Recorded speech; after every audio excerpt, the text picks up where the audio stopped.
The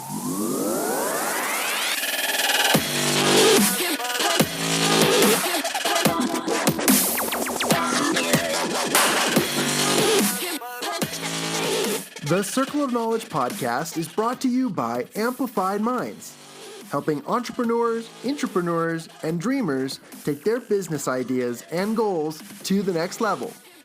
This podcast features best-selling industry resources and the professional panel discussions by the core team at Amplified Minds. Now, here are their discussions. Welcome back to the Circle of Knowledge podcast. Super excited to be with you here today. Joining us is Matt Fritzsche. Hey, guys. And myself, John Kovach Jr. We're actually missing our boy, Brian Hubbard, today. He'll be joining us next time. Before we get into some of the book topic that we'll be discussing today, I'm going to pass it over to Matt, who's going to give us a little knowledge or fun fact that we like to start the show off with. Oh, man. I know that we had mentioned a prompt earlier, and you had asked me the question, what's the most important thing I do to start my day? I think the most important thing I do to start my day is I have a glass of water and I read. And that's it. I think if we want to go about, or trailer this into a fun fact, I guess, is that on average for a long time there I was reading a book a day. I taught myself how to speed read, and that's one of the things that I don't know is unique about me, is that it takes me about 30 minutes to read a book if I really want to. Yeah, there you go. No, I love that because one thing that we like to tell people when we're chatting and networking is that, you know, the average CEO reads about, 60 books a year through the book reading and the amount of books that we consume at Amplified Minds. We tell them the average CEO reads 60 books a year. We read hundreds, because of Matt reading at least a book a day, and, you know, Brian and I reading at least a book a week, and the rest of the team still reading their books. So, yeah, that's incredible. That's awesome. Yeah. Leading into the book that we're going to be talking about today, Linchpin, Are You Indispensable? By the one, the only, the greatest Seth Godin. Another honorable person to represent and a person to chat about. But in this book, a line that really stood out to me, and I really want to talk about this more indefinitely and in depth, is this is in one of the first chapters, and he's talking about remarkable people. He says, now, the only way to grow is to stand out, to create something worth talking about, to treat people with respect, and have them spread the word for you. I absolutely love that. I think that's really cool, and it just defines what a linchpin is, someone who is indispensable. And I think that there's a couple principles in there I want to really break down, and then let's just, you know, mastermind this a little bit, chat a little bit about it, and get into it. But the one principle is, you know, the only way to stand out is to be worth talking about. And then the second principle is to treat people with respect. And then he throws in this last one, is to have them spread the word for you. I think that is so incredible. And I just kind of want to open it up, see what Matt's thoughts are. We'll kind of build off of each other, and then, you know, let's see where this goes. Well, I know one thing that we've been talking about recently, John, is the idea of the intrapreneur. I feel like right now the entrepreneur is, you know, such a hot topic, but the intrapreneurs are the people that make the entrepreneurs successful. And with these intrapreneurs, I feel like, I mean, you could really define anyone who works for someone else as an intrapreneur, but I think an intrapreneur is someone a little bit more than that. And kind of what this had said was, you know, the only way to grow is to stand out and to create something worth talking about and to treat people with respect. And I know that I have a lot of people who are very close to me who are in other organizations and systems where I feel like the people around them are very cancerous. The people around them, though, feel like they own the company. You know, they're the ones who walk around like they're never going to get fired. They're indestructible. But they're the ones that nobody wants to talk to, nobody appreciates. And to define an intrapreneur, that's not an intrapreneur.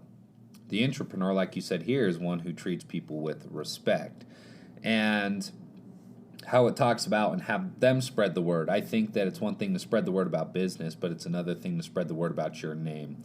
If your word is being spread, or if your name is being spread in the wrong light, like, oh, so and so is, you know, this kind of person, or so and so got mad at me for this, or is complaining about this all the time, or whatever.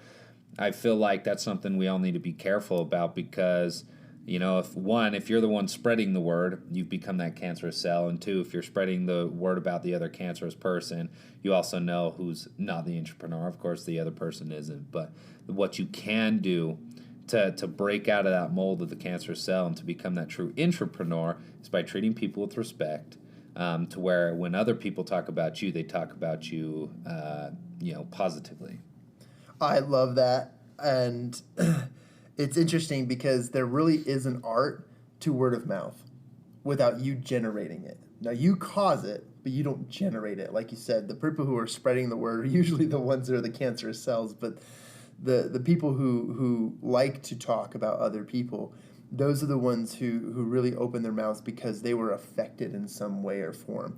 Now, later on in this chapter, Seth mentioned something that I wanted to really highlight, and he says, the only way to be indispensable is to be different.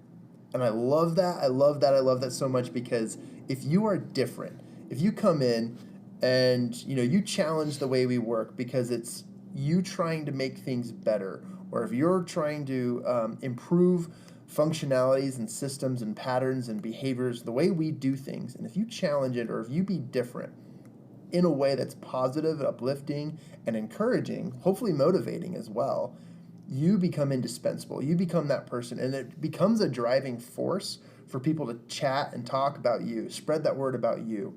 Now, you become indispensable when you focus on the right things.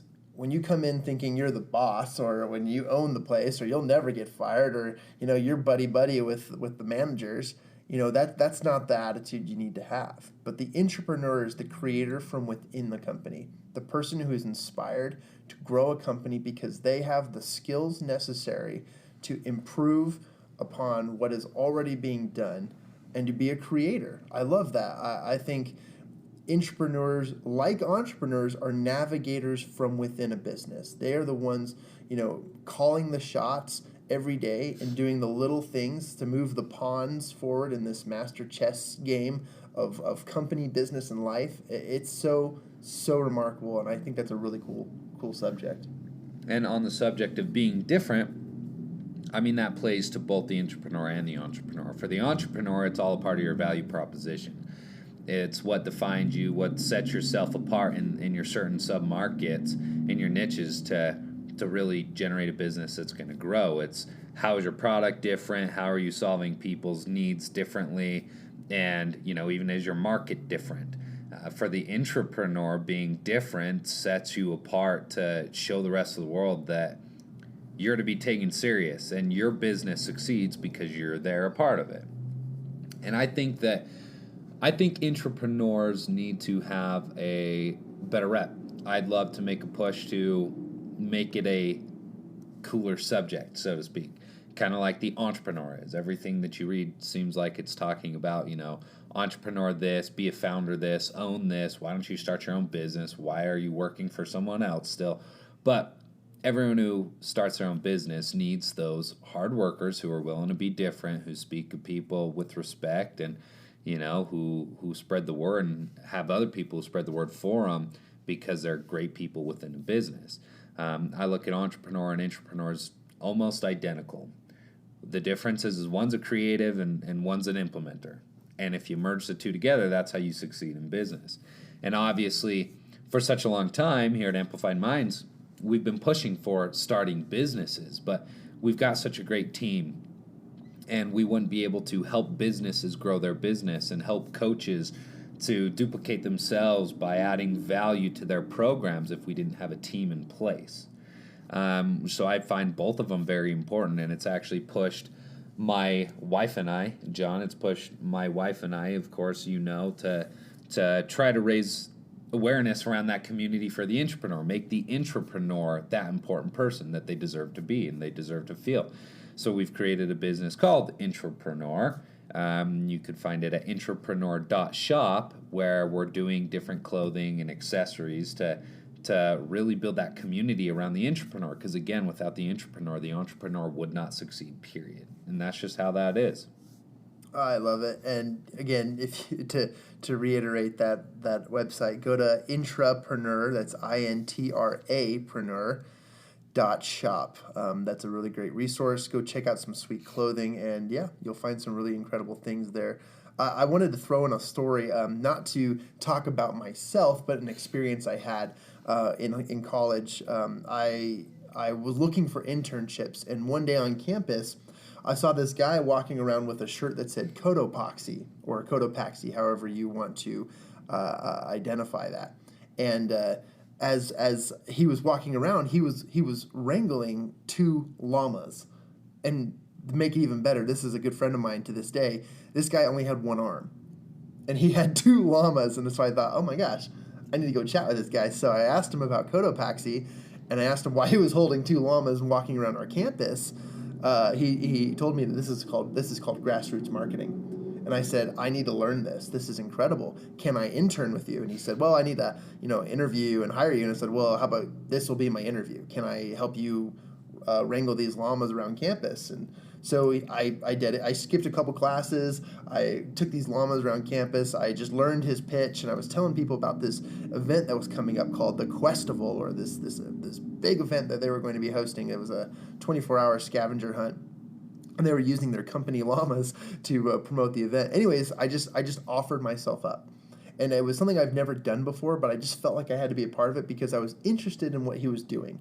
The grassroots marketing taught me so much about how to actually pick up the phone and create a process within a company to drive a sale because it's there and I know that it can be done, and because I know that I have the relationships. It started something in me that caused me to be more of an intrapreneurial, well, that's a hard one to say, intrapreneurial minded person, which is the creator, like you were saying, Matt, the person who has that power within to drive something in a company and progress it for better words. But anyways, I thought it was a fun story because one, I got to wrangle llamas. I learned so much more about marketing and public relations, which is now my current background. But it's taught me a lot more than that, and I think being indispensable is literally being an intrapreneur. And it goes back to what Seth Godin in his book Linchpin had said. Now the only way to grow is to stand out, to create something worth talking about, to treat people with respect, and to have them spread the word. That message applies to both the intrapreneur and the entrepreneur. And I think the number one quality that they both have in common is both of them understand opportunity and they chase opportunity. They understand the difference between chasing security versus opportunity. And I feel like too often people want to push you to say that, well, chasing opportunity is starting your own business or, putting all your money into stocks and real estate and all that other stuff.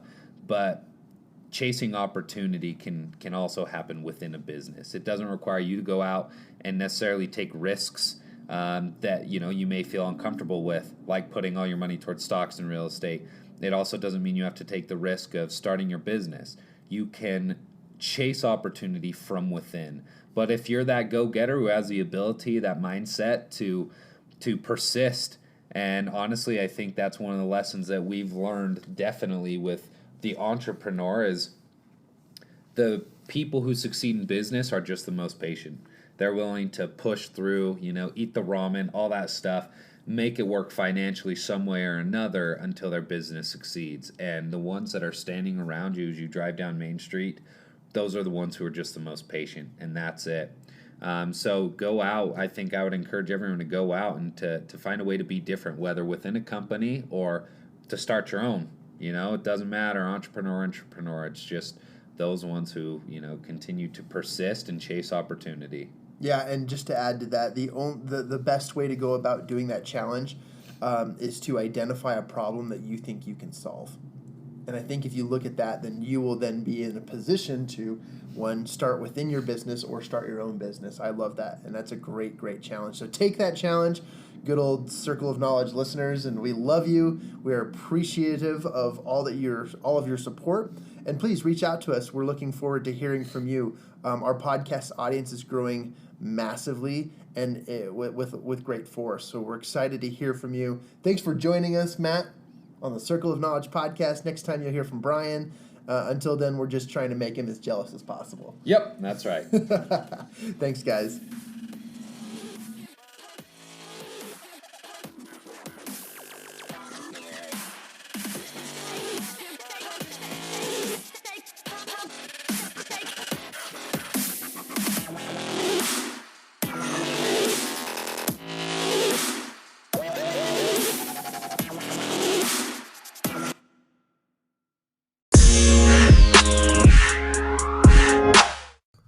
Hey, this is John with Amplified Minds. Thanks again for listening to the show. We really hope you enjoyed the Circle of Knowledge podcast. If you like the Circle of Knowledge podcast, go ahead, subscribe, rate us, and if you give us a 5-star review, we promise to give you a personal shout out here on the air. Just watch us. You can also engage with us a little bit more through social media. On any channel, you can just find us at Amplified Minds.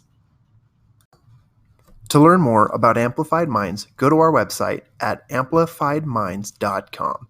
That's AMPLIFIEDMINDS.com.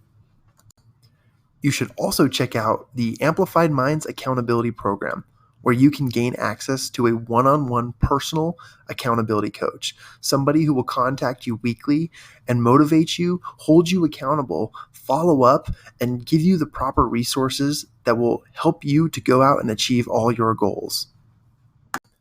Hey, shout out to all you coaches, speakers, mentors, the superheroes of the world. We have the perfect program for you and your audiences. We have the capabilities of setting your audience and communities up in private mastermind groups and assign them a one-on-one personal accountability coach where they can help your people achieve the things that they're working towards, tailored to your programs. For more information about this, go ahead and send me an email at John, that's JON, at amplifiedminds.com. I look forward to hearing from you.